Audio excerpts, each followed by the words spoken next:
There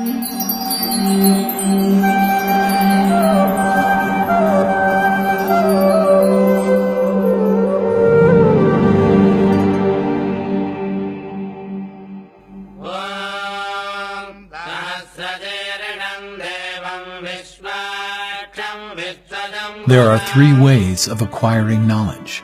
1. Direct sense perception. 2. Mental speculation. And 3. Hearing from authority. We, the living beings, the acquirers of knowledge, suffer from 4 inherent shortcomings: imperfect senses, tendency to be illusioned, tendency to commit mistakes, and propensity to cheat. Since we cannot overcome these drawbacks, no matter what we do, direct sense perception and mental speculation cannot provide us with perfect knowledge. In the Vedic tradition, knowledge is traditionally acquired by hearing or learning from a qualified teacher. The knowledge of the Vedas is coming down the ages since the dawn of creation. The knowledge taught in the Vedas is perfect, being given by God Himself, who is free from the above-mentioned 4 defects. Veda means knowledge. Veda means that knowledge which is beyond time and space, which is always true. What is called knowledge today might be considered non-knowledge tomorrow. It might be considered, what is considered right today might be considered wrong tomorrow. Just like so many people at school, they were taught that Pluto is a planet, and then it got deplanetized and it's not a planet anymore.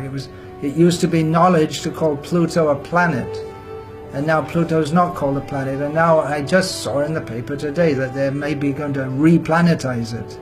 So this is not knowledge. This is not scientific knowledge where it's changing all the time. The Veda means fixed knowledge from beyond time and space. This knowledge has come down in a disciplic succession. That material knowledge is imperfect is self-evident from the fact that it undergoes amendments every now and then. Even in the field of science, scientists keep changing their opinions. For example, Dalton said that the atom cannot be split. Rutherford said that it can be split, and Bohr gave a new model.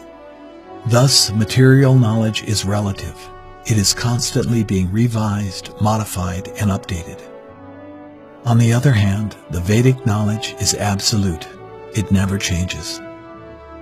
The Vedas have stood the test of time since time immemorial. There are striking similarities in some of the concepts illustrated in the Vedas to modern science discoveries. From embryology to cloning, from harvesting nuclear energy to aeronautics, from relativity of time to zoology and botany. The Vedas have also made accurate predictions of incarnation or great personalities who will appear in future, like Buddha, Chanakya, Chaitanya Mahaprabhu, Emperor Chandragupta, Ashoka, Jesus, and Muhammad. If the Vedas are of mundane origin, then how is it possible for them to state profound truths which modern science has only recently started discovering? And how can they make accurate predictions about future happenings? The conclusion is unmistakably obvious. The Vedas are coming from a person who is all-knowing, who knows past, present, and future. In other words, the Vedas are the words of God. Our misfortune, however, is that we have no faith in the Vedas. Instead, we choose to have blind, unquestioning faith in modern science. The glitz and glamour associated with technological advancement makes it appear very attractive, but its ultimate results are disastrous. Modern cities are full of countless high-tech gadgets produced by modern science which make life appear very easy, but they also lead to multifarious problems, far more complicated than what they were originally meant to solve. There is no shortage of examples to illustrate this. Automobiles and factories have apparently increased the facilities in our life, but the air pollution they have caused has become a deadly health hazard. Surveys have revealed that just breathing the air in a polluted city like New Delhi is equivalent to smoking several cigarettes a day. Such cities are therefore full of chronic asthma and lung cancer patients.